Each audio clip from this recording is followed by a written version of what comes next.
बिस्मिल्लाहिर्रहमानिर्रहीम। अस्सलाम वालेकुम। मेरा नाम मिसबाह कादरी है और आप देख रहे हैं वी प्ले प्राइम। ये हमारा सिलसिला इंटरव्यूज़ का है जिसमें हम मीडिया की जानी पहचानी शख्सियत का इंटरव्यू लेते हैं। आज जो शख्सियत हमारे साथ है उनका खासा उर्दू है। वो तमाम लोग जो उर्दू जानते हैं, उर्दू सुनते हैं, उर्दू पढ़ते हैं और उर्दू के ड्रामे देखते हैं, उनके लिए रिजवान ज़ैदी का नाम कोई गैर मामूली या ना आशना नाम नहीं है। तो सबसे पहले हम वेलकम करते हैं रिजवान साहब, बहुत शुक्रिया कि आपने अपने कीमती वक्त में से अपना वक्त निकाला। बहुत बहुत शुक्रिया मिसबाह आपका कि आपने इस प्रोग्राम में मुझे मदऊ किया। अच्छा, रिजवान भाई की उर्दू जितनी शानदार है तो मुझे भी अपने अल्फाज का इस्तेमाल वैसे ही सोच के और चुन चुन के करना पड़ेगा कि गलत उर्दू पे कहीं डांट ना पड़ जाए। तो रिजवान भाई, पहले तो ये बताइए कि आपने अपनी इब्तदाई तालीम कहाँ से हासिल की और मीडिया में उस तरह की बताऊं या जल्दी बता? नहीं, जल्दी बता दें आप, क्योंकि जो है वो एसएम पब्लिक 7वीं तक एसएम पब्लिक, फिर इंटर मैट्रिक मेरा फेयरफील्ड से, इंटर मेरा सिटी कॉलेज से, डिप्लोमा मेरा government college of engineering technology side से, और उसके बाद फिर जामिया कराची में प्राइवेट ग्रेजुएशन, फिर प्राइवेट मास्टर्स और आजकल एमफिल भी जामिया कराची से। माशाल्लाह। तो किस पेन से फिल कर रहे हैं एम को आप? मैं जो भी पेन मिल जाए उसी से एम, बस एम नहीं मिल रहा फिल करने के लिए तो बहुत सारे पेन हैं। अरे वाह, माशाल्लाह। अच्छा, पहले बताइए, आप माशाल्लाह बहुत जाने पहचाने आरजे हैं। मेरा ख्याल है आपको एक डिकेड से ज़्यादा हो चुका है। हाँ, तो कमोबेश 14 बरस से मैं ब्रॉडकास्टिंग के शोबे से वाबस्ता हूँ। मतलब उम्र खैर गुजार ली है आपने? उम्र गुजार के आया था मैं, गुजार नहीं ली। जब मैं आया था शोबे में तो उम्र गुजार के आया था। फिर आपने खैर गुजारी। बोनस है ये जो जी रहा हूँ मैं। लेकिन बोनस या अंग्रेजी का है, वरना लोग फिर नस पे ज़्यादा तवज्जो देते हैं। अच्छा रिजवान भाई, पहले तो ये बताएं मीडिया में कैसे आना हुआ? मीडिया में जिस तरह हम सब एक हादसाती तौर पर आए, क्योंकि डिबेट से ताल्लुक़ था और जब नया मीडिया नौखेज़ था ये, तो सारे दोस्त मीडिया की तरफ गए, जुनैद इकबाल गए, आमिर साहब सोहरावर्दी गए। तो अब उस वक्त काम के सिलसिले में लाजमी तौर पर एक दूसरे की मदद के लिए पहुँचते थे। और फिर कोई ये एटम बम तो बन नहीं रहे थे कि उसके लिए कोई मखसूस तालीम हो। तो जो पहली खेप थी खुर्द पौधों की, उसी में हम शामिल हुए थे। फिर आहिस्ता आहिस्ता करते करते वो जिस तरह मीडिया ही इस्तिलाह में जो नौका पाना होता है, क्योंकि हर जगह फिट हो जाता है, तो फिर वो मुख्तलिफ काम किए उसमें, तमाम चाहे इंटरटेनमेंट हो, इंफरटेनमेंट हो, न्यूज़ के शोज़ हों, तो सारी इलेक्शन ट्रांसमिशन हो, फिर सभी तकरीबन जॉनर्स में काम करते करते इस मुकाम तक आ गए।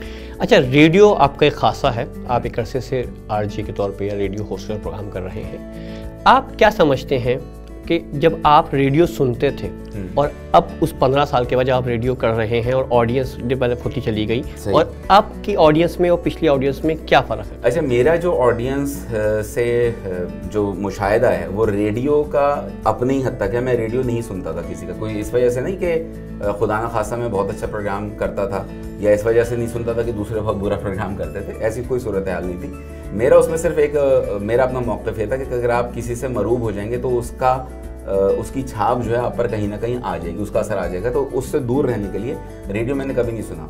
अच्छा, अब जो है जो जिस तरह वो मैं कहता हूँ ना, 15-15 सेकंड के टिकटॉक पर अमिताभ जब मिल रहे हैं आपको, तो वो 2 घंटे का प्रोग्राम को क्यों सुनेगा? बिल्कुल सही है। दूसरी एक और चीज़ है कि फिलवक्त जो सोसाइटी है कि कहाँ जाना है पता नहीं, कहाँ से आए खबर ही नहीं है ना। पहले रेडियो, जिस तरह अगर हम थोड़ा से माजी में जाएं, अगर रेडियो किसी के घर में होता था, वो मोहल्ले का मरकज़ हुआ करता था, लोग बाकायदा आके रेडियो पर ड्रामे सुना करते थे। फिर मज़ीद तरक्की हुई, जब एफएम को भी अब 25 साल तो हो गए शहर कराची में, तो नया एफएम था, तो उस वक्त लोगों के पास और कोई रुझान नहीं था, तो उस जानिब राग़िब हुआ। फिल वक्त जो है लोग, मतलब है कि 10-15 व्हाट्सएप के ग्रुप पर मौजूद हैं, इंस्टा पर मौजूद हैं और दीगर टिकटॉक देख रहे हैं। हर किस्म का उनको मतलब का मवाद, जिसमें शुस्त और बेहुदा दोनों मवाद बकसरत उनको मिल रहा है, तो वो किसी की बात को क्यों सुनेंगे?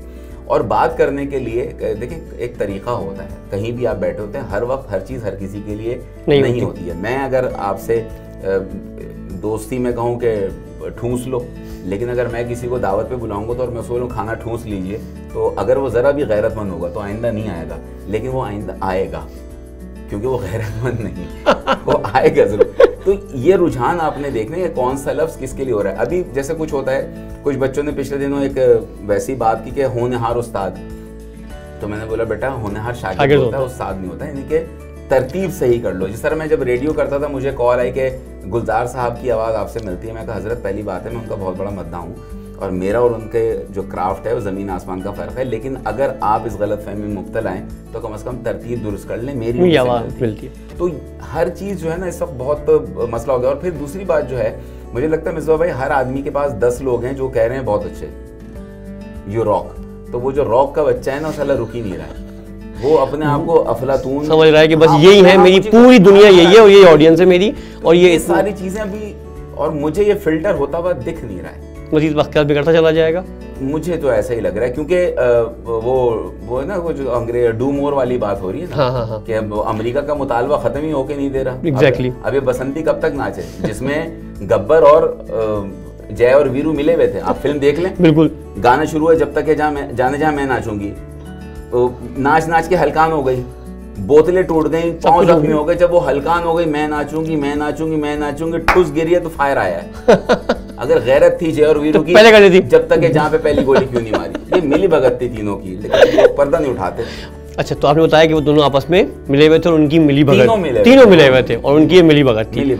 अच्छा, अब आप ये बताइए कि जब आप रेडियो कर रहे हैं एज ए आरजे, तो आप तो एक बंद कमरे के अंदर है, छोटा सा कमरा है और आपको नजर भी कुछ नहीं आ रहा, तो आपके तखय्युल में कैसा होता है कि ऑडियंस कहाँ बैठी हुई है, किस कंडीशन में, क्या एनवायरनमेंट है, क्या सोच रही होगी, तो आप उस लिहाज से उससे बात करते हैं। सब्जेक्ट के लिए ऑब्जेक्ट का होना बहुत ज़रूरी है कि जब हम बच्चों को ट्रेनिंग दे रहे होते हैं डिबेट की, तो हम उनसे कहते हैं कि अगर तुम ऑडियंस को देख के परेशान हो रहे हो ना, तो कोई भी ऑडिटोरियम का या उस ऐवान का कोई एक कोना पकड़ लो, ये समझे दीवार पे लगा हुआ डॉट, ये मेरा सामे, और इसी को देख के तकरीर कर दो ताकि तुम अपने कॉन्फिडेंस को कर सको। अच्छा, मेरी सामे एक थी तखय्युल में, अब वो कौन थी मैं उसकी डिटेल वजाहत मांग नहीं रहा उसकी, और पूछने की कोशिश भी नहीं करता। बिल्कुल मैं क्लियर बता रहा हूँ, क्योंकि इज्जत के मामले में आसरा नहीं करता। तो मेरी थी अल्हम्दुलिल्लाह, और तो मैं जितनी भी बात करता था मैं उसको ही एड्रेस कर रहा होता था कि क्योंकि मेरी उससे केमिस्ट्री बहुत अच्छी थी। ये एक अलग चीज़। क्या ये बात सुन के काफ़ी सारे लोगों का दिल नहीं टूट जाएगा? भाई दिल क्या, मैं कह रहा हूँ चूड़ियाँ तोड़ दें, बेवा हो जाएं, मुझे इससे कोई फ़र्क नहीं पड़ रहा, क्योंकि मैंने किसी को आसरा नहीं दिया। मैं उसका जवाब दें जिसको मैंने कहा कि हाँ, अगर कोई अपने तौर से अरमानों का मंदिर और उसमें घंटा बजा रहा है तो घंटा बजाता रहे, हमें इस घंटे से कुछ नहीं लेने का। इंट्रोडक्शन में कराया था, इतनी उर्दू अच्छी बोलते हैं, स्लैंग में बर्बाद कर दिया प्रोग्राम मैंने। लोग ये कहेंगे एंकर कितना झूठा आदमी है, दोस्ती यारियां निभा रहा है। लेकिन उर्दू की एक चाशनी और लताफत अपनी जगह है, और देखें स्लैंग भी अब उर्दू का हिस्सा है। ये ज़बान जितनी तनव्वो है ना इस ज़बान के अंदर, अब वही वाली बात है कि जब सन 1948 में बानी पाकिस्तान जब रहलत फरमाते हैं तो जंग की शह सुर्खी, तो शह सुर्खी नहीं तो हेडलाइंस क्या रहती है, शह सुर्खी थी कि बानी पाकिस्तान कायद आज़म मोहम्मद अली जिन्ना की शमाए हयात बाद फना के तुन झोंकों के हाथों गुल हो गई। सुन रहे हैं? लेकिन अब बात क्या है कि अब जाहिर सी बात है, हमने क्या मजाक उड़ाया इस ज़ुबान के साथ कि हम किसी भी ड्रामे में एक माफूकुल फितरत किरदार जो है वो तख्लीक करते हैं और उससे मुकफ़ा मुसज्जा जो है जुमले अदा करा के हंसते हैं। जब आप अपनी ज़ुबान पे हंसेंगे तो दुनिया आपको सिर्फ लानत देगी और कुछ नहीं होगा, जो भी मिल रही है। अल्हम्दुलिल्लाह, पहली बात यह है कि देखें उर्दू अगर हम इस वक्त कौमी बयानिए के तौर पर उसको इस्तेमाल नहीं करेंगे ना, पाकिस्तान में बोली जाने वाली एक तो ज़ुबान और बोली में फ़र्क है, इस चीज़ को समझें। और वो जो लोग कहते हैं कि उर्दू लश्करी ज़ुबान है, तो जहाँ जहाँ पढ़ा था उसको मिटा दें, उर्दू लश्करी ज़ुबान हरगिज़ नहीं है।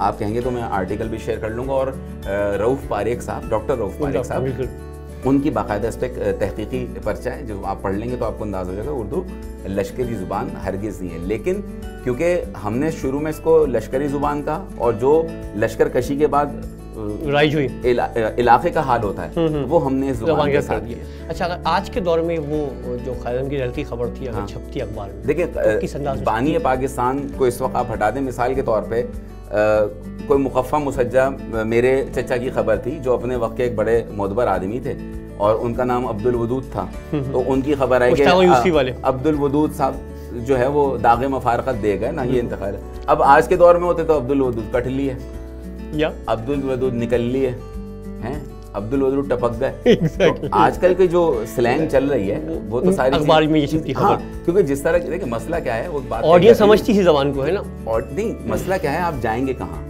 मतलब है व्हाट नेक्स्ट में आप जाएंगे कहाँ, फिर टू से सिर्फ मतलब एक ज़माने में पिक्टोरियल लैंग्वेज थी जिसको अशकाली ज़बान कहते थे, अब सिर्फ ये टू की लैंग्वेज रह जाएगी, क्योंकि सब समझ जाते हैं इसमें पीछे क्या है। हाँ भाई, अब कहीं तो जाएंगे ना। असल में सिर्फ लोगों को ये समझाने का मकसद है कि हर बात हर वक्त हर किसी के लिए नहीं होती है। आप वो जो अंग्रेजी का मुहावरा, अल्हम्दुलिल्लाह मेरी अंग्रेजी तो बिल्कुल फारिग है, वो क्या कहते हैं ना, चौक पे डर्टी क्लोथ्स नहीं धोते वाली जो मुहावरा है अंग्रेजी का, जो आपने तो उर्दू और अंग्रेजी का जो हसीन इम्तिजाज किया है ना आपने, बस ठीक है। आमेजिश मेरी यहाँ जुबान की हद तक है, वरना तो लोग आमेजिश में जो है वो फिर बर्फ के बगैर भी इस्तेमाल कर लेते हैं, फिर उनका जो हाल होता है सबके सामने होता है। तो इन चीज़ों को देखना हमें होगा कि आप जुबान उर्दू की मैं बात कंप्लीट कर लूँ फिर आगे बढ़ते हैं। देखें, पाकिस्तान में बोली जाने वाली 60-65 जितनी भी इलाकाई जुबान है सब मोतबर हैं, बिल्कुल बेशक, सबकी अपनी शनाख्त है, सबकी अपनी जिसकी मादरी जुबान है बहुत अच्छा है। लेकिन उर्दू वो वाहिद एक जुबान है जिसने तमाम जुबानों को एक लड़ी में पिरोया है, जो कि माला की सूरत है। उर्दू एक राब्ते की जुबान है। अगर मेरा पंजाबी भाई सिर्फ पंजाबी में बात करता रहेगा तो मेरा पश्तून भाई उसकी बात को नहीं समझ पाएगा। और जिस दौर में हम गुजर रहे हैं, जिसको हम 5th जनरेशन वॉर भी कहते हैं, तो हमने उस दौर से निकल कर यक ज़बान और यक आवाज़ों की बात करेंगे, तभी हम इस दौर से निकल सकेंगे। भाई वाह, क्या आला बात की है आपने। अच्छा रिजवान भाई ये बताइए, नारा आ रहा है लेकिन पाबंदी हाँ, मसाइल जिन हालात में हम रह रहे हैं उसमें वो नारा ना ही लगाया जाए तो ज़्यादा नहीं। वो कह के तो आपने मशकूक कर दिया ना, सिर्फ नारा कह देते आप, समझ तो फिर भी समझ तो हाँ समझ तो गए होंगे। अच्छा, अब बुनियादी बात ये है कि जब आप एज ए होस्ट बैठे हुए हैं, प्रोग्राम कर रहे हैं, तो आपके ख्याल में एक अच्छे आरजे में, एक अच्छे रेडियो प्रोग्राम के होस्ट में कौन कौन से अज्जा तरकीबी शामिल हों कि वो एक अच्छा आरजे या अच्छा होस्ट बन जाए? एक तो पहली बात है कि जानबूझ के मैंने जिस दौर में इंग्रेडिएंट का वर्ड इस्तेमाल नहीं, जिस दौर में हम जी रहे हैं, यहाँ तो आवाज़ को इतनी अहमियत नहीं दी जाती। अगर मैं इसमें एक और सानवी सवाल बनता है, क्या हम जी रहे हैं? जिस दौर में हम जी रहे हैं, जिस अहद में जी रहे हैं, क्या था मैं तो रवानी में, मैं कह रहा हूँ जिस दौर में हम जी रहे हैं, क्या हम जी रहे हैं? हाँ बिल्कुल हम जी रहे हैं और पी भी रहे हैं। हम तो आप ये देखें ना कि हम अक़लियतों के नाम पर, मतलब है जो थॉमस और डिसूजा के नाम पर इशू होने वाली चीज़ें को 200 जब बार पी जाते हैं, वो तो चीखते रह जाते हैं। खैर, तो बात क्या हो रही थी कि अगर मैं ज़ैड बुखारी साहब के दौर में होता तो कम से कम 4-5 कोड़े तो लग चुके होते मुझको, जिस तरह की मैं गुफ्तगू करता हूँ। लेकिन अब क्या चलें, अगर क्योंकि ये परवरदिगार का गला जो है वो परवरदिगार किया था ना, आप इसको किस तरह मेंटेन करते हैं और किस तरह, अब मैं इस टोन में बात कर रहा हूँ, मैं इसी टोन को 3-4 वेरिएशन में जा सकता हूँ ना। मैं इसमें जाऊँगा तो मेरी आवाज़ का वोकल रेंज बिल्कुल चेंज हो जाएगा। अब मैं क्योंकि स्टूडियो में बैठा हूँ तो मैं इसकी हाई नोट पे नहीं जा सकता, वो मेरा क्राफ्ट चेंज हो जाएगा। लेकिन सबसे पहले जो भी, एक तो आरजे गलत इस्तेलाह है, टर्मिनोलॉजी गलत है। ये या तो रेडियो प्रेजेंटर बोलना चाहिए या ब्रॉडकास्टर बोलना चाहिए, क्योंकि जो डीजे होता है तो डिस्क जोक कर रहा होता है ना, चौको चौको चौको, हमको रेडियो थोड़ी ला रहे होते, जानी कैसा है तो गलत। ये है गलतुल-आम फसी। एग्जैक्टली हाँ, कि गलतुल-आम फसी हो गया तो अब राइज हो गया आरजे, रेडियो जॉकी हो गया। खैर, अब जिसने राइज कर दिया तो कम से कम पढ़ा लिखा हो, और इतना पढ़ा लिखा हो कि लोग उससे कहें कि ये अपने प्रोग्राम में निदा यासिर से ज़्यादा तैयारी करके आया। क्योंकि हमारे सामने दौरे हाजिर की मिसाल दी है मैंने, मैं कोई निदा यासिर के खिलाफ नहीं हूँ, सिर्फ दौरे हाजिर के। आप किसी मेहमान को बुला रहे हैं तो कम से कम उसके शोबे के बारे में आपको मालूम होना चाहिए, और अगर आपको मालूम नहीं है तो उससे प्रोग्राम से पहले दरियाफ्त कर लें कि आप जिस मौजू पे बात करना चाह रहे हैं उसके बारे में आपको इल्म होना चाहिए। कम से कम H2O का फार्मूला तो पता होना चाहिए। कुछ भी आपको फार्मूला, जिस चीज़ का भी इल्म हो तो जानना बहुत ज़रूरी है। और एक चीज़, रेडियो पर आपको इस चीज़ का इल्म होना चाहिए कि क्या नहीं कहना।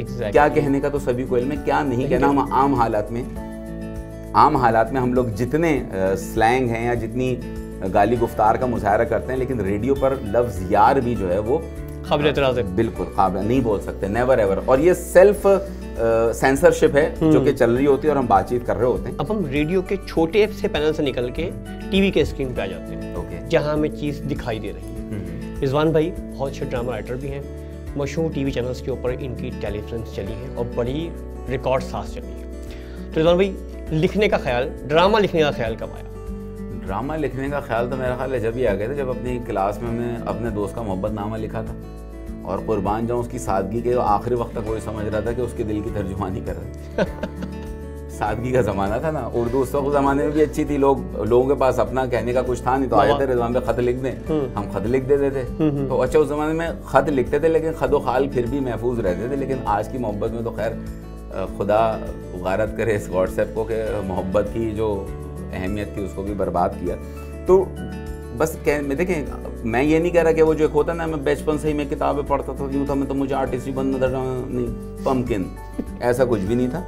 कि ये पम्पकिन जो है इसके पीछे भी एक स्टोरी है। हाँ, उसको आप उर्दू में कहते हैं तो फिर वो जरा, क्योंकि जो पम्पकिन का उर्दू लुग़त में तर्जुमा है वो है कद्दू। तो रिजवान भाई कहते हैं कि ये इंतहाई गैर इखलाकी वर्ड है। बहुत सारे हम अल्फाज अंग्रेजी में क्या आगे गुजर जाते हैं ना, तो वो ज़्यादा मुनासिब है, काबिल शनाख्त और काबिल समात नहीं होता, लेकिन अंग्रेजी में कहना थोड़ा सा काबिल बर्दाश्त होता है। हाँ, जैसे हम मीडियाई में उसमें कुछ मखसूस गालियाँ अंग्रेजी में बोल दें तो वो कूल है, उसी का उर्दू तर्जुमा कर दो तो हाँ है, ये समझ नहीं आती। खैर, तो टेलीफिल्म्स लिखी मैंने। अच्छा, फिर वही वाली बात है कि जब शुरू में लिखना शुरू किया ऐसा ऐसा कि मॉर्निंग शोज़ किए, फिर इलेक्शन ट्रांसमिशन है, लिंक्स लिखने, ये सब होता रहा।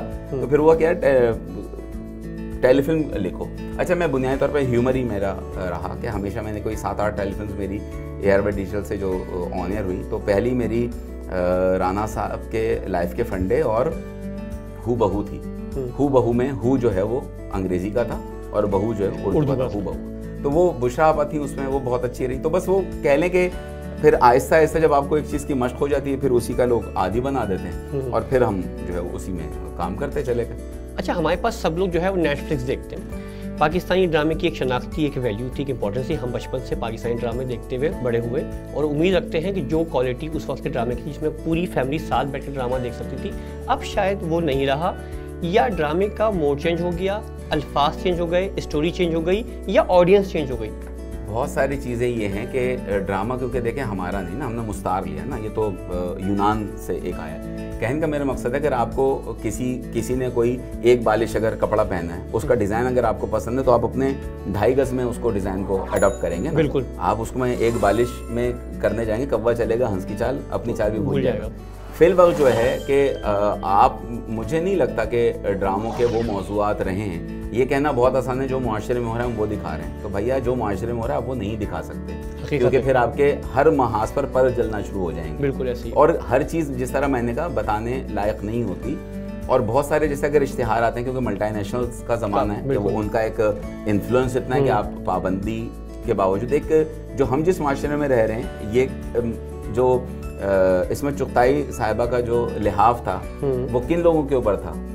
उन्हीं लोगों के ऊपर था जो छुपा रहे होते हैं, जो आजकल सरेआम है ना। बिल्कुल, ठीक है, आजकल सबको पता चल गया। तो उस जमाने में इसका मतलब है लोग थे। हाँ। तो उन्होंने क्या, लेकिन साथ साथ क्या है कि हम सिर्फ कोई इशू हुआ था, जैसे ज़ैनब बेटी का वाक़या हुआ तो 4 ड्रामे रेप पे बन गए, लेकिन किसी का मकसद रेप को खत्म करने पे नहीं था। उसका मतलब था कि अब ये सेंटिमेंट्स हैं, हाँ, इसको कैश कर लो। अच्छा, एक और भी वजह है ना कि जाहिर सी बात है, जो प्राइवेट चैनल्स हैं वो क्या करें, बेवपार है, उसका करोड़ों रुपया लगा हुआ है। तो वो चाह रहे हैं मैं करोड़ को जो 1.25 करोड़ करूँ ना, तो लिहाजा वो फिर जो लोग, तलब और रसद का कानून है ना, बिल्कुल, जो लोग देखना चाह रहे हैं वो फिर बना के बेच रहे हैं। अब लोगों की तलब बढ़ती चली जा रही है। तो ये जो है वो बिल्कुल जिस तरह पुरानी फिल्मों में आता था ना, कालीन के अंदर एक रक्कासा आती थी, बस कालीन खोल दिया है, हाँ, अब ये कालीन निकल के रक्कासा की मर्जी जैसे नाच लिया। मैं इस पर बोलता हूँ कि जो कर्टेन ओपनिंग होती है, तो ये मुजस्समे पे से साटन का पर्दा खींच दिया गया है। अब ये पर्दा जब पूरा उतर जाएगा नीचे, तो पता चलेगा कि किसी सूफी का मुजस्समा या किसी बरहना रक्कासा का। ऐसे ही रक्कास कहते हैं, वरना इसमें भी फिर फेमिनिज्म आ जाएगा कि बरहना भी तो रक्कासा को कहा, इसने रक्कास को क्यों कहा। चले मान लेते हैं, मान ले, दोनों मान, ठीक, दोनों मान सकते हैं। अच्छा, ये बताइए, सोचे नहीं सिर्फ मान। अच्छा, ये बताइए कि इस पे मुझे आपने शेर याद दिला दिया। बशीर वज़ा का शेर है कि सोचते हैं तुझे वज़ू करके, यूं तेरा एहतराम करते हैं। तो आपने सोचने की बात की। अच्छा, खैर आप कहीं और पहुंच गएंगे, इसलिए वापस आते हैं। मुझे ये बताइए कि एक अच्छे ड्रामे के अज्जा की बात हो रही थी ना, कि वो क्या क्या लिखा जाए, क्या आर्टिस्ट वैल्यू रखते हैं, क्या डायलॉग, स्टोरी, या प्रोडक्शन वैल्यू, सबसे मोस्ट इम्पोर्टेंट चीज़ क्या है? सब चीज़ें मिलके होती हैं कि लेकिन हमारी मसला ये है कि अगर ड्रामा हिट हो जाए तो ये डायरेक्टर का मीडियम है, अगर फ्लॉप हो गया तो राइटर ने खराब बुरा लिखा था। ठीक है। तो जब आप अगर ओन कर रहे हैं ना, तो जीत भी मेरी और हार भी मेरी है। लेकिन हमारे यहाँ ये बड़ी माजरत के साथ ये रुझान नहीं है। ड्रामा जाहिर सी बात है, कहानी के बाद उसके किरदार। अब कैरेक्टराइजेशन, कैरेक्टर कितने, मतलब एक होती है उर्दू में कही जाती है रोजमर्रा का इस्तेमाल, अब तो रोजमर्रा से भी नीचे आ गया ना। जो आम फहम की रोजमर्रा की भी गुफ्तगू नहीं है, जुबान है, हम वो बात कर रहे हैं। डायलॉग तो मर गया ना, कि जब आप कोई डायलॉग याद करके बोलते थे, कहता कि यार ये डायलॉग है, अब वो डायलॉग खत्म होता जा रहा है। अच्छा, उसकी वजह ये कि जब मैंने जैसे लिखना शुरू किया, यार आसान लिखो, आसान लिखो, आसान लिखो, आसान करते करते राइटर की माँ जगा दी सेरेलैक खिला खिला के, लेकिन वो शीरखार जो खूंखार हो गया, वो भड़के नहीं दे रहा। तो अब उस खूंखार के लिए क्या करें?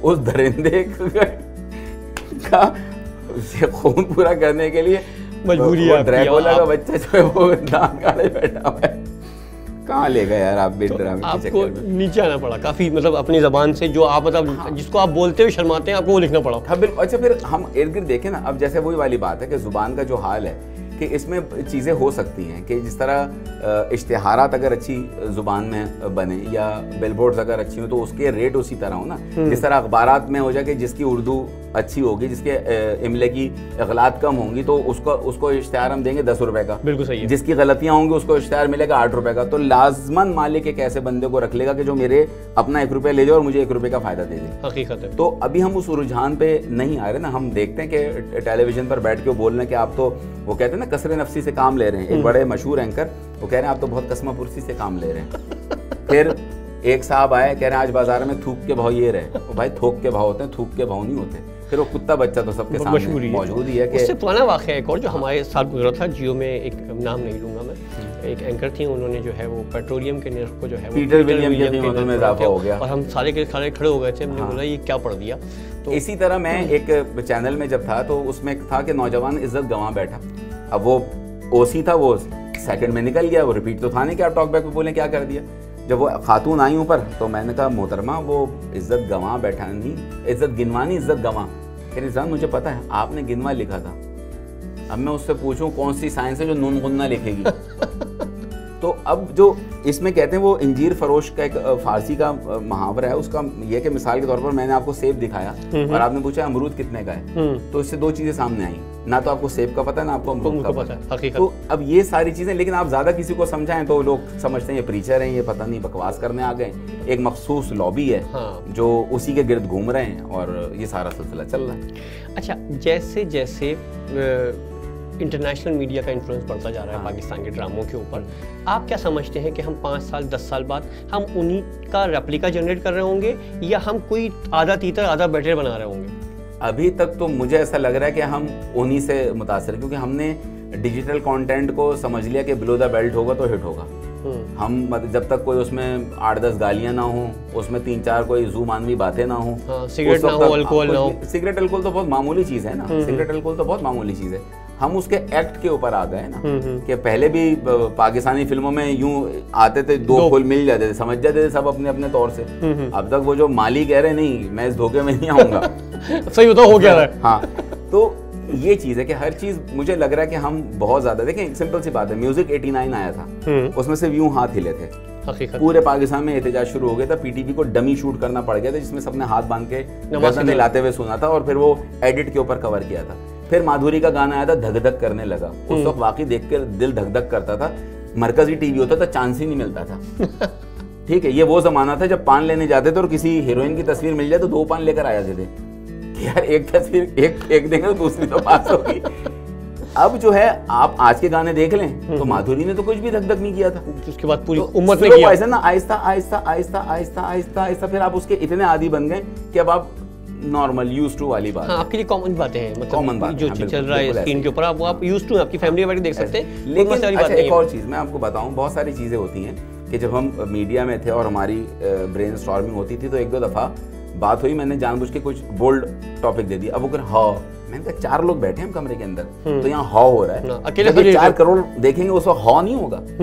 हमें इस रुझान से बाहर निकलना पड़ेगा। और देखें एक और चीज, हम जिस तरफ जा रहे हैं, हम जो ये जेंडर बायसनेस है ना, हमें इससे बाहर निकलना होगा। कमीने को कमीना कहें, चाहे वो मर्द हो चाहे वो औरत हो, कि हम जो है वो जेंडर बायसनेस की वजह से, और फिर मैं अगेन वो बात नहीं करना चाह रहा हूँ, बिलावजह लोग हो सकता है मशहूर तो हो जाऊं मैं, लेकिन वो अलग बहस है, वो अलग जला दें, पुतला ही जला दें, पुतले में मुझे ना रख दें कि इसमें हकीकी रंग भरना चाह रहे थे, मुझे ना रख दें, मैं देखें मैं माफी मांग लूंगा। तो इस चीज से हमें बाहर निकलना पड़ेगा। देखें हम, जैसे मैं वो अजरा मजाक बात कहता हूँ, जो आली साहब का नगमा कि हम माएँ हम बहनें हम बेटियां, कौमों की इज्जत हमसे, तो मैं अजरा मजाक कहता हूँ भाई हम जिल्लत का मीना आ रहे हैं। अबे हम क्यों भेजे गए थे दुनिया, हम किसी सबब कुछ तो आएगा ना। इस मुआशरे में जब हम रिश्ते में आते हैं ना, तब हम अपने असल क्राफ्ट में आते हैं। मर्द एक अलग चीज है, बाप एक अलग है, माँ एक अलग है, औरत एक अलग है। ठीक है, अगर एक तरफ बहन इज्जत की अलामत है तो दूसरी तरफ भाई इज्जत का तहफ़्फ़ुज़ और ज़ामिन भी तो है ना। अगर एक तरफ माँ के कदमों तले जन्नत है तो दूसरी तरफ बाप की दुआ वक्त के वली का दर्जा रखती है। अब मुझमें एक खातून, हम जा रहे एक दफ़ा ट्रांसमिशन में, खातून वो रिलीजियस एंकर थी, बहुत यानी कि कहना चाहिए एक एक्सट्रीमिस्ट नहीं, वो जरा एक होता ना जज्बाती। रऊनत में जरा सा उस निज़ाम में ये औरत ही है जो एक को तख्लीक कर देती है। मैं कहा बगैर मर्द के कर दे, मतलब किस बात पे? ये तो कुदरती अमल है ना। हाँ। जब मर्द को चौड़ा नहीं होना चाहिए कि मेरी वजह से, जब हुक्म भी है कि तुम क्या समझो तुम्हारी वजह से ये हम दे रहे, बिल्कुल ऐसे ही। तो ये जो बिला वजह की चीजें हैं ना ये। और फिर मैं वैलेंटाइन पे मैं प्रोग्राम किया रेडियो पर। किसके साथ? अपने साथ किया। अच्छा। माइक को, क्योंकि मैं जो उसमें बात कर रहा था ना अभी आप सुने। देखिए दो चीजें, एक वो आए जाहिल लोग हैं, my mom is my Valentine. अबे तुम्हारे अब्बा की तो हो सकती थी शादी से पहले, अब नहीं हो सकती। रबीउल अव्वल में गाय ज़िबा कर दो, कुर्बानी की, क्योंकि जिलहज में महंगा था जानवर, क्या कुर्बानी हो जाएगी? हैं रबीउल सानी में जाके कंकर मार के आ जाओ शैतान को और सही कर लो पूरी, तो क्या हज हो जाएगा? नहीं। ये है, अबू जहल भी होता ना तो इन लोगों को अब्बू कह रहा होता, कम से कम इन लोगों को अब्बू कह रहा होता, और हो सकता है इज्जत और तौकीर में इजाफा कर। तो अब मैं प्रोग्राम कर रहा, एक साहब आ गए, मेरी मिसेस को हैप्पी वैलेंटाइन कह दें। मैं कहा आपको बुरा तो नहीं लगेगा? अबे भाई मैं तो कह दूं, फिर बाद में कौन संभाले भाई? मैं नहीं चाह रहा कि घर टूटे किसी के। तो जाहिल हैं।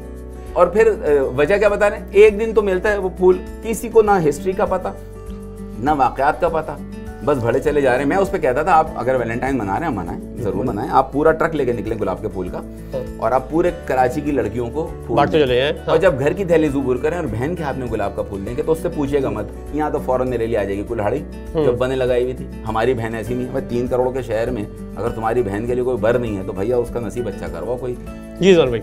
आपका एक और ढका हुआ शोबा है जो लोग कम जानते हैं, वो ये क्या पढ़ाते भी है यूनिवर्सिटी के अंदर? अच्छा, शुगर मैंने का कौन सा शोबा सामने आ गया? ढका भी था, कोई वीडियो लीक तो नहीं हो गई? हाँ, अच्छा, क्या समझते हैं यूथ को कि आप अब जो यूथ आ रही है, जो मीडिया में लोग आ रहे हैं, वो किस हद तक जो है वो मीडिया की रिक्वायरमेंट को पूरा कर सकेंगे? देखिए पोटेंशियल बहुत है बच्चों में, बस इनके साथ है अनगाइडेड मिसाइल है, इनको समझ में नहीं आ रहा जाना कहाँ है।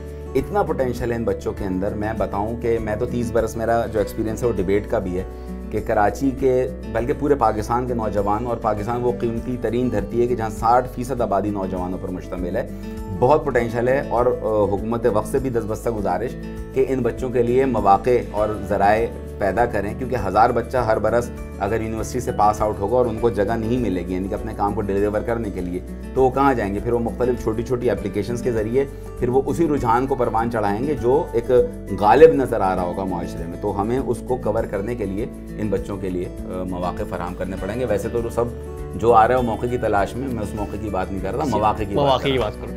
जी, अब हम खेलेंगे दोनों के साथ छम छम। नहीं जी, अल्लाह ना करे इतना बदौख तो अब हम खेलेंगे दोनों के साथ जो है वो क्विक फायर और जो है रैपिड फायर। वैसे तो सब मुंह के फायर तो है, आप क्विक फायर खेलेंगे। अच्छा, आपके साथ ज़्यादा मजा आएगा क्योंकि आपकी शख्सियत डिफरेंट है। अच्छा, ये बताएं favourite anchor, favourite female anchor entertainment में के जनरल किसी अगर मॉर्निंग शो की बात करें तो खुदा की कसम मत बोलिएगा। नहीं, मॉर्निंग शो में वो इस्लामाबाद की है ना, फराह हसन। ठीक है, ओके। फेवरेट शायर? फेवरेट शायर बहुत सारे हैं, अब उसमें वो मौके की मुनासबत हैं, चाहे वो जॉन भाई हों, चाहे वो गालिब हों असर हाजिर में, चाहे इमरान शमशाद नरमी हों, इनको। फेवरेट शेर सुना दे कोई?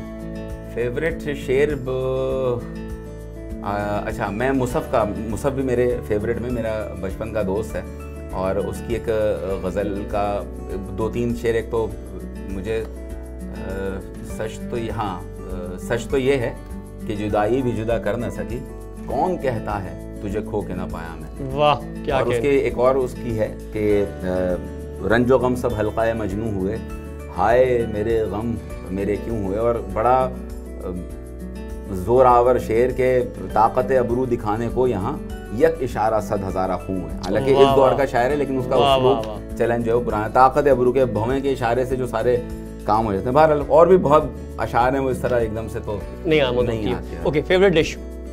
फेवरेट डिश घर के खाने, जो भी पके घर में बेहतरीन खाना पकता है। कौन से वाले घर की बात? मैं अपने घर की बात करूंगा। और जाहिर सी बात है जो सरकार के घर बने मैं इनकी तो बात नहीं कर रहा।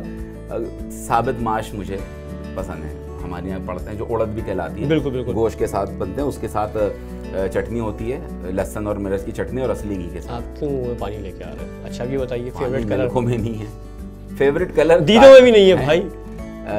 फेवरेट कलर ब्लैक है। ब्लैक मुझे अच्छा लगता है क्योंकि रंगत से करीब तर है ना।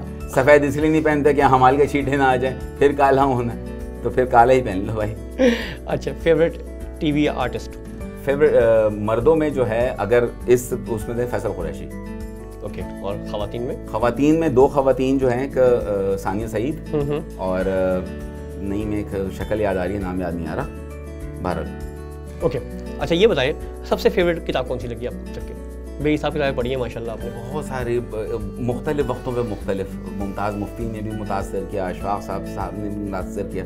ये कि मैं मुतासर किया ऐसे बोलने से मैं को खुदा न खासा बहुत बड़ी चीज़ नहीं भाई, वो चीज़ें ही ऐसी थी। मुख्तलिफ वक्त में मुख्तलिफ चीज़ें जो है वो पढ़ते रहे। कोई एक मैं नहीं कह सकता किताब के इसने मेरी सोचने का ज़ाविया चेंज कर दिया। अच्छा, रिजवान ज़ैदी अगर मीडिया में नहीं तो क्या कर रहे होते? मीडिया में नहीं होते तो या तो अपना काम कर रहे होते या फिर कारपेंटर होते। अच्छा, वुड वर्किंग कर रहे थे, क्योंकि मैं शौकीन की काम, मैं वुड वर्किंग मुझे पूरी आती है, राजमिस्त्री का काम पूरा आता है मुझे, मैं गाड़ी की डेंटिंग पेंटिंग भी कर लेता हूं। वुड वर्किंग तो हमने आपकी देखी है फेसबुक के ऊपर बेहिसाब। आज का है ना, मैं सोच रहा हूँ जो एक जमाने में हज गोई हुआ करती थी ना, जो सौदा साहब थी कि किसी आदमी को जलील करना हो तो हज गोई बड़ी इज्जत से होती थी। अब मैं सोच रहा हूँ कोई चैनल इस तरह खोल लूँ, क्योंकि जो जलील कर रहा है लोग उसकी इज्जत कर रहे हैं, इज्जत करने वाले की नहीं कर रहे। तो अल्हम्दुलिल्लाह जलील करने में वो मास्टर तेरा भाई, ओहो 14 तबक रोशन। ये तो हम जानते हैं। हाँ, लोगों के डीएनए हिला दूंगा मैं। किसी प्रोफेसर मुकाम पे आपको जाना हो, हाँ, किसी एक को साथ लेके जा सकते हैं, तो आप किसको लेके जाएंगे? भाई इसमें वैसे ही जाना आपने कहा है, हाँ, तो जाना ही को लेके जाएंगे साथ। कैसा? बेहतरीन। हाँ भाई, कैसा दिया? वो तो शामिल नहीं है इसके अंदर। अच्छा, अब वो जिंदगी में शामिल नहीं तो जाने में क्या शामिल है? बैकग्राउंड म्यूजिक वाले लगा दीजिएगा इसके ऊपर। वाह, यहाँ खत्म होता है रैपिड फायर। अब इनसे पूछेंगे कोई डिफरेंट वाली चीज़ें। इधर भाई ये बताएं, आपके ख्याल में इस वक्त जो टॉप के 3 मॉर्निंग शोज के होस्ट हैं, अगर वो होस्ट नहीं होते तो क्या होते? वो फिर भी होस्ट ही होते, जो जिंदगी भर काम किया वही कर रहे होते ना। और देखिए एक और चीज़ मैं यहाँ क्लियर करूँ कि मैं पिद्दी ना पिद्दी का शोरबा, तो मेरी औकात नहीं है कि किसी के इतने बरस के कैरियर के ऊपर मैं कोई इस तरह की माहिराना बात करूँ। हम लाइट मूड में बात करें, ज़ाहिर सी बात है कोई अगर एक तो हमारा प्रोग्राम देखेगा नहीं कोई, और देख लेगा कम अज़ कम हमें तो जलील करेगा, क्योंकि हम निचली सतह के लोग हैं ना। अगर हम भी वॉना बीज होते, इंग्लिश मीडियम होते, फिर हमारे साथ कोई इस तरह की बात नहीं कर रहा होता। गुड। अच्छा, मीरा, अगर मीरा को फिल्म ना मिले तो मीरा क्या करेंगी? मीरा को फिल्म ना मिले तो क्या करेंगी? वही जो फिल्म की बात कर रही है, यानी कि अपनी तशहीर के सिलसिले में काम कर। अच्छा एक और चीज़ है, देखें हमारी मसला क्या है भाई, लोग मीरा बहुत डिटेल में चले गए। इतनी डिटेल नहीं चाहिए, ऑडियंस इतनी डिटेल बर्दाश्त नहीं कर सकती। मैं कह रहा हूँ वैसी बात कर रहा हूँ कि मीरा से लोग अंग्रेजी की तवक्को कर रहे हैं। हाँ भाई, मीरा का काम है आइटम। अगर उसने कभी आपको आइटम में मायूस किया, नहीं बिल्कुल नहीं किया, तो भाई उससे आइटम, उससे अंग्रेजी क्यों सीख रहे हैं? जो लोग उसकी अंग्रेजी में गलती निकाल रहे हैं, जरा मीरा जैसे एक आइटम करके दिखा दें। ये मतलब आप मीरा की जो स्किल है उसको आप जो है उसके आप भी मद्दा हैं। मैं मद्दा ही हूँ, जैसा तो कैप्टन तो नहीं हूँ, मैं मद्दा ही हूँ। अच्छा, मतलब आपके नाम में कहीं भी नवीद तो नहीं आता? मेरी जिंदगी में कोई ऐसी नवीद नहीं है, क्योंकि हमने टेक ऑफ तक तो सुना था, लेकिन ये सीगा हमने जहाज के साथ सुना था। अच्छा, वो बाद में हमें पता चला कि ये जहाज के अलावा भी इस्तेमाल होता है टेक ऑफ। तो आप समझते हैं कि आपकी जो उर्दू की लुगत में उसमें इजाफा हुआ इन तमाम अल्फाज से? मैं तो देखिए, मैं सीखने का जो तनव्वुर की बात की थी ना, वो तो मैं अल्हम्दुलिल्लाह कि आप जुबान में तनव्वुर रहेगा। मैं एक छोटी सी बात जल्दी कर लूँ, NED में जाने का इत्तेफाक हो तो वहाँ हो के रिजवान पे कोई चीज़ पेश करें, तो मैंने कहा 50 साल पहले का ख़त 50 साल बाद मिला है, तो अब उसने कहा कि आसान उर्दू कर दें। 50 साल पहले था जान से प्यारे हामिद, बीड़ू हामिद कैसा है, ठीक है। आपकी वालदा से कल रात काफ़ी देर तक हमारी गुफ्तगू होती रही, तो जानू तेरी अम्मा से बात हुई थी, बहुत पकाऊ हैं। आपके फुप्पा कनखियों से हमको देख रहे थे, तेरे फुप्पा फुल ताड़ू चल रहे हैं, ठीक है। आपके खालू आए थे जो ख़ानदानी मामलात में जो है ना रखन अंदाजी फरमा रहे थे, भाई तेरा खालू फुल चिरंदी चल रहा, पसूड़ी डाले जा रहा था। सुना है आप हसीनाओं के झुरमट में रहते हैं, सुना है तू पोपट बच्चियों के साथ रहता है। ये हम वज़न हैं स्लैंग और उसमें, तो आने वाले वक्तों में तो आप इसके लिए ज़हनी तौर पे तैयार है, तो कट ले फ़ौरन बता। अच्छा जी, अब हम प्रोग्राम के आखिरी सही तरफ बढ़ रहे हैं और जो रिजवान भाई के साथ मज़ा तो बिल्कुल ऐसा आ रहा है कि दिल नहीं चाह रहा प्रोग्राम को क्लोज़ करें, लेकिन और बहुत सी मजबूरी है।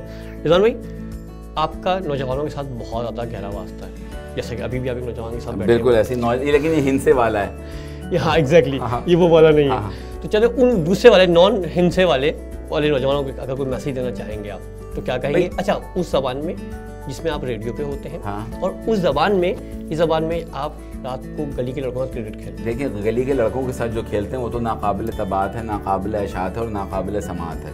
और अगर आप सिर्फ इस बुनियाद पर अपना प्रोग्राम मशहूर करना चाह रहे हैं तो प्रोग्राम का नाम मुझसे बाद में पूछ लीजिएगा, मैं बता दूंगा आपको। बिल्कुल सही है। चमन की कहानियाँ उससे पहले आप समझ सकते हैं, सनाए बधाई लगा सकते हैं। चमन की बहुत सारी कहानी सही है। तो बहरहाल मैं सिर्फ एक छोटी सी बात देखें, फ़र्द जो है वो इकाई है ना माशरे की, और यही फिर इकाई जब यकजा होती है फिर माशरा तरतीब पाता है। तो अपनी गलतियों का एतराफ़ कीजिए और दूसरों की गलतियों को नज़रअंदाज, तो यकीनन बेहतरी की जानिब जा सकते हैं। और महल्ले के लड़कों को आप मैसेज देना चाहें या जिस ज़माने में समझे, मैं अगर कैमरे के उस तरफ हूँ, आप मुझसे बात कर रहे हैं, जिस तरीके से हमारे ताल्लुकात हैं, तो आप हमें किस तरह मैसेज देंगे? एकदम से जो है ना एडिट करना मुश्किल पड़ रहा है मुझे, क्योंकि आ तो रहा है अल्हम्दुलिल्लाह और भरपूर आ रहा है, लेकिन जाह भी तो रहा है ना। ये कोशिश कीजिए, कोशिश करेंगे जहाँ जहाँ काबिल समाअत और काबिल अशार नहीं, मुश्किल में डाल दिया कर लेंगे। ये आपने ये मुश्किल में डाल दिए। जितना वक्त तुम लौंडियों के चक्कर में गुजारते हो ना गली के नुक्कड़ पे खड़े होके, अगर उसका आधा वक्त अपनी किताबों में लगा दो ना तो ज़िंदगी तुम्हारी बिल्कुल उसी तरह संवर जाएगी जिस तरह शैला के रुखसत होने के बाद वो जमील के साथ संवरी है। आखिरी हो गया कोई शैला ना निकली है कि उन्होंने मुझे क्यों कहा, मेरे ये भी कह सकते हैं, देखिए मेरा नाम लिया था इन्होंने। कुछ तो है जिसकी पर्दादारी है, कुछ तो है। ठीक है, बहुत बहुत शुक्रिया, बहुत मज़ा आया आपके साथ। हमारे बड़े दरीना ताल्लुकात हैं तकरीबन पिछले 15 साल से, और हर दफ़ा हमें मिलके जो है ना आपसे वही खुशी और वही एनर्जी बड़ी ना है, क्योंकि अभी तक पैसे की लेन देन नहीं है हम लोगों के दरमियान, इसलिए वही खुशी है, वो तमानियत है। जिस दिन आप एक दफ़ा उधार दीजिए, फिर देखिए मैं कैसा गायब होता हूँ, फिर जिंदगी भर याद करेंगे, फिर हम ढूंढते नहीं मिलेंगे। ठीक है, बहुत बहुत शुक्रिया आपका, और आप आए, आपने वक्त निकाला जी। ऑडियंस, तो आपको यकीनी तौर पर रिजवान भाई का ये वाला चेहरा और ये वाला अंदाज़े गुफ्तगू शायद बहुत कम सुनने को मिला होगा। वो तमाम लोग जो रिजवान भाई को जानते हैं या इनके साथ किसी डिबेट या 1-to-1 गुफ्तगू मिले होंगे तो आपको अंदाज़ा होगा कि रिजवान भाई कितनी हमजहत शख्सियत के मालिक हैं। तो उम्मीद है कि पसंद आया होगा। नेक्स्ट इंटरव्यू में मुलाकात होगी।